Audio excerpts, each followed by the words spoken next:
क्या कोई जिन्नात इंसान से शादी कर सकता है? क्या कोई जिन्नात इंसान से निकाह कर सकता है या फिर किसी लड़की से शादी कर सकता है? ये सवाल कई बार आपके मन में आया होगा और आपने इससे मुताल्लिक, इससे रिलेटेड कई स्टोरीज भी सुनी होगी। लेकिन क्या कभी आपने इस तथ्य पर गौर किया है कि क्या वाकई में ऐसा हो सकता है?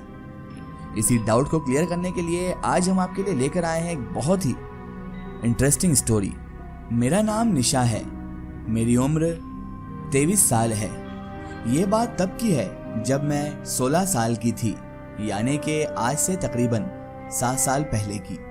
आज मैं अपनी सच्ची स्टोरी आपको सुनाने जा रही हूँ और ये जो कहानी मैं आपको बताने जा रही हूँ, ये बात ना तो आज तक मैंने अपने घर वालों को बताई है और ना ही किसी भी अपने दोस्त यार को या फिर रिश्तेदार को। मैंने आज तक ये चीज़ किसी को नहीं बताई, इसीलिए मैं नाम बदलकर आपको स्टोरी सुना रही हूँ। तो चलिए सुनते हैं मेरी कहानी मेरी जुबानी। मेरा नाम निशा है और ये उस वक्त की बात है जब मैं 16 साल की थी। एक दिन की बात है, दोपहर का वक्त था और उस वक्त मैं 10th क्लास में थी। उस दिन मैं अपने स्कूल से वापस घर आ रही थी। मैं पैदल ही स्कूल जाती थी और मेरे स्कूल से घर जाने के लिए मुझे एक लंबा सफर तय करना पड़ता था और जहां मैं पढ़ती थी वो स्कूल शहर से थोड़ा सा दूर था, जहां पर अभी ज्यादा डेवलपमेंट भी नहीं हुआ था। जहां मेरा स्कूल था वो जगह काफी खंडर इलाके में तब्दील हो चुकी थी और उसी जगह में हमारा स्कूल भी लगभग पूरा बन चुका था।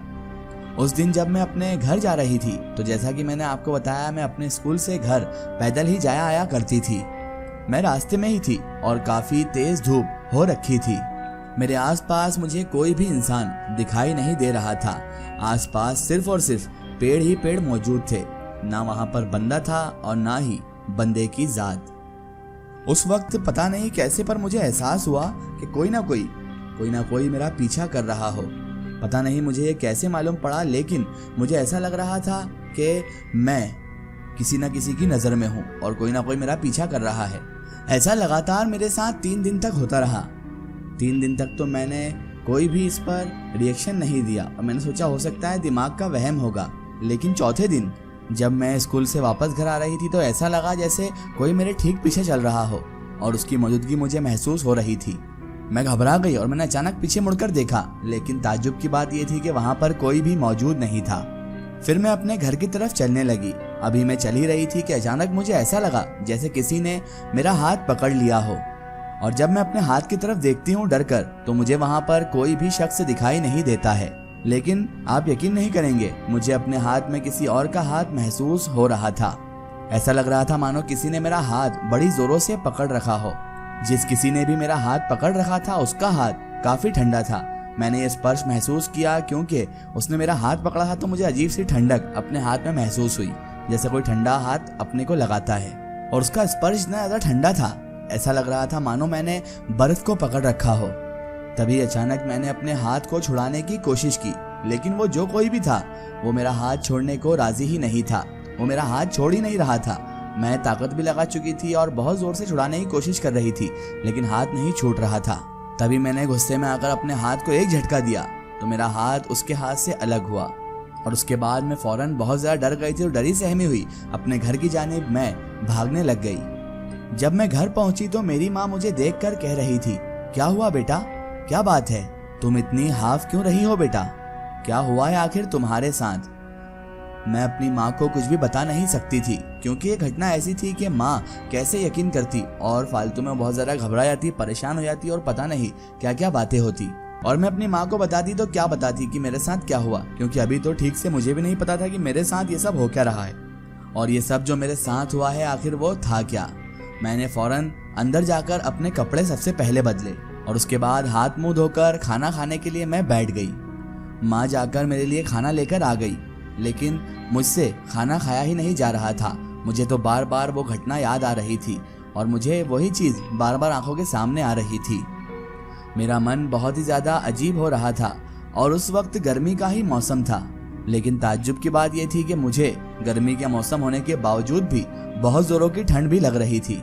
मेरी माँ मेरी ऐसी हालत देखकर पूछती है कि बेटा तुझे क्या हो गया, तू खाना क्यों नहीं खा रही है, रास्ते में से बाहर से कुछ खा लिया था क्या, या फिर तुझे भूख नहीं है, तेरी तबीयत तो ठीक है ना बेटा, आज तू ऐसा अजीबोगरीब व्यवहार क्यों कर रही है। तभी मैंने कहा कि मैं कुछ भी नहीं खाई हूँ माँ बाहर से, और मैंने माँ से कह दिया, माँ मुझे कुछ भी नहीं खाना, मेरा मन नहीं कर रहा कुछ भी खाने को। और मैं चिढ़कर माँ के पास से फौरन गुस्सा करके सोने चले जाती हूँ। और जब मैं उसके बाद सोकर उठती हूँ तो मेरी आंख सीधा शाम के 6 बजे खुलती है। जब मैं उठती हूँ तो मैं अपनी माँ से कहती हूँ कि माँ तुमने मुझे उठाया क्यों नहीं, शाम के 6 बज रहे हैं, आखिर तुमने ऐसा क्यों किया? 4 बजे से आपको ही पता है कि मेरा ट्यूशन है और मैं 4 बजे ट्यूशन जाती हूँ, लेकिन आपने मुझे उठाया तक नहीं। तब मेरी माँ मुझसे कहती है कि बेटा मुझे भी पता है तेरी 4 बजे कोचिंग क्लास रहती है, लेकिन क्या बताऊँ, तुझे मैं 3 बजे से उठा रही हूँ और तू उठने का नाम ही नहीं ले रही थी। पर जैसे ही मैंने तेरे बदन को छुआ, तेरे शरीर को छुआ तो मैं डर गई, क्योंकि तू पूरी के पूरी ठंडी पड़ी हुई थी।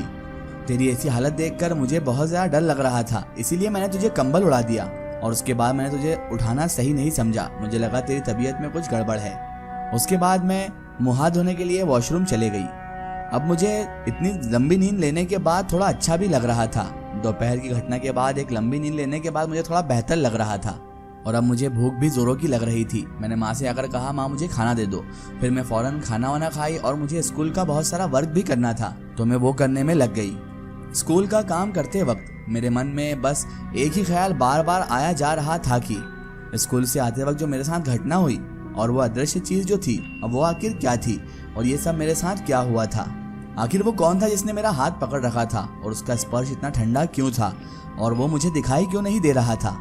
मेरे दिमाग में तरह तरह के सवाल आ रहे थे और मैं सोचे जा रही थी। इतना सोचने के बाद मैंने अपने सोच पर कंट्रोल किया और अपने दिमाग पर कंट्रोल करके मैंने सोचा कि यार ये सब चीज़ें सोचना सही नहीं है, और मैंने होमवर्क की तरफ ध्यान लगाया और जल्दी जल्दी स्कूल का वर्क पूरा कर लिया। और स्कूल का वर्क जब तक मैंने पूरा किया तब तक रात भी हो चुकी थी। मेरे पापा भी अब घर आ चुके थे काम पर से। मेरे माता पिता और मैंने खाना खाया और उसके बाद हम सभी सो गए।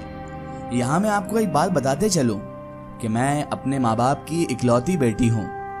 इसके बाद जब मैं सुबह सोकर उठी तो मुझे बहुत ही अच्छा महसूस हो रहा था कि चलो अब मैं ठीक हूँ, मेरे साथ कोई भी दुर्घटना नहीं हुई। माँ को भी तसल्ली हुई कि अब उनकी बच्ची की तबीयत थोड़ी ठीक ठाक है। वो भी सोचने लगी कि मेरी बेटी अब ठीक है। फिर सुबह तैयार वगैरह होकर मैं अपने स्कूल के लिए स्कूल की तरफ निकल पड़ी। जब मैं सुबह जैसे ही उस जगह पर पहुंची जिस जगह पर कल आते वक्त स्कूल से उस अदृश्य चीज ने मेरा हाथ पकड़ा था, तो मैं पता नहीं क्यों पर वहीं आकर रुक गई। और पता नहीं क्यों पर एकदम से मेरी आंखों के सामने अचानक से अंधेरा छा गया और उसके बाद का मुझे कोई ध्यान नहीं, क्योंकि मैं फौरन वहीं पर उसी जगह पर बेहोश हो गई। मुझे कुछ पता ही नहीं चला कि आखिर उस वक्त मेरे साथ हुआ क्या था और मैं बेहोश किस वजह से हो गई थी। फिर उस दिन शाम के वक्त मेरी आंख खुलती है। शाम के लगभग 6 बज रहे थे। मैं देखती हूँ कि मैं अपनी स्कूल की ड्रेस में एक बेड के ऊपर लेटी हुई हूँ और मेरे सारे कपड़े गंदे भी हो चुके हैं।